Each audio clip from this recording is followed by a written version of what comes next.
BRS BJP రెండు పార్టీలు ఒక్కటే అని Congress party Telangana election incharge Sujatha Paul అన్నారు.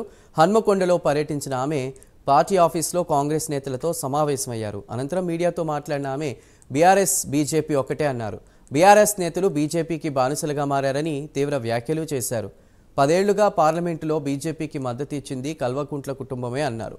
అది గుర్తించిన తెలంగాణ ప్రజలు కేసీఆర్కు తగిన బుద్ధి చెప్పారని ఘాటు వ్యాఖ్యలు చేశారు. दिखाकर अपनी बात की शुरुआत करती हूँ। यहाँ पर आप जानते हैं कि जब यूपीए की सरकार थी तो एक कोच फैक्ट्री आनी थी, वो कोच फैक्ट्री आई नहीं। क्यों नहीं आई, ये सवाल हमारा है। ये कोच फैक्ट्री एक सरकार क्या होती है, कांग्रेस की सरकार, बीजेपी की सरकार, मगर सरकार तो भारत की होती है ना। और यूपीए की सरकार भारत की सरकार थी।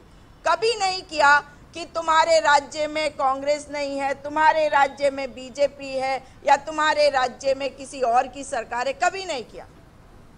और कभी किसी काम को रोका नहीं। जो काम चल रहा था और अच्छा था उसको आगे बढ़ाते गए। मगर वो कोच फैक्ट्री जो यूपीए की सरकार ने दी थी, देनी थी, उसको आगे बढ़ाने का काम तो एनडीए की सरकार ने करना था। मगर एनडीए की सरकार, मोदी जी की सरकार आई और ख़त्म हो गई कहानी और वो चला गया। एक कोच फैक्ट्री जो है तमिलनाडु को दे दिया गया। भाई तेलंगाना की गलती भी तो बताइए मोदी जी। मोदी जी को बताना होगा कि तेलंगाना के साथ ये नाइंसाफ़ी क्यों करी।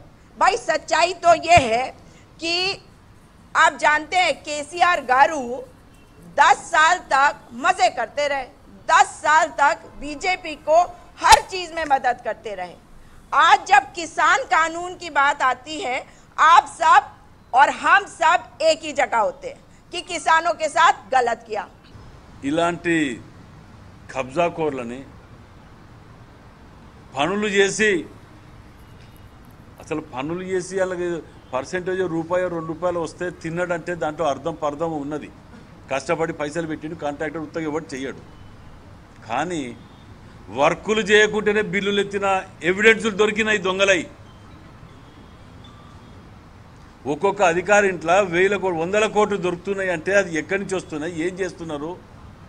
అప్పులు చేసి అలా రాష్ట్రాన్ని దివాలా తీసి ముంచి ప్రత్యేకంగా నేను చెప్తున్నా ఇలా కరీంనగర్కు ఖమ్మంకు అండర్ గ్రౌండ్ అనేది ఉంటుంది, వరంగల్కు లేదంటే సిగ్గు అనిపిస్తలేదా? ఇక్కడ గతంలో పనిచేసిన మంత్రులకు కానీ ఎమ్మెల్యేలకు కానీ ఇవాళ మీ ద్వారా అడుగుతున్నా నేను, సిగ్గు శరం లజ్జ ఉంటే రాజకీయాలకి తప్పుకోవాలి. మీరు సరెండర్ కావాలి పోలీసుకు మీరు చేసిన పాపాలకు. వరంగల్ జిల్లాని నేను గతంలో నేను ప్రతిపక్షంలో ఉన్నప్పుడు కూడా మొత్తుకున్నా. 20 ఏళ్ళు వెనుకకు పోయింది రా నాయన, 20 ఏళ్ళు వెనుకకు పోయింది. 6 జిల్లాలుగా చేసి ఏం సాధిస్తాను, ఏం చేస్తాను, ఒక్కరికి ధైర్యం లేకపోయి అడగటానికి. ఒక్కరిని అడగటానికి ఇది లేదే. అదేదో ఎందుకు ఇప్పుడు అడుగుతాను, అప్పుడు ఎందుకు అడగలేకపోయినరు? యూనివర్సిటీలో ధర్నాలు చేస్తానంటే పారిపోయిన వీళ్ళు దొంగలు తిరిగా.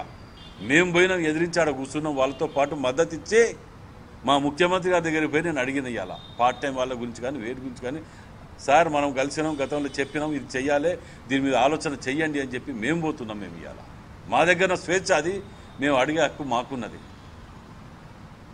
పారిపోయిన ఎదవలు మీరు కనీసము ముఖ్యమంత్రి గారిని కలవటానికి సంవత్సరానికి ఒకసారి కలవలేని ఇది మీ దద్దమ్మలు. మీరు ప్రెస్ మీట్ పెట్టి మాట్లాడే హక్కు మీకు నైతిక హక్కు ఉన్నదా? మీకు అధికారులకు ఫోన్ చేసి హెచ్ఆర్సీ పోతామని అంటున్నారు.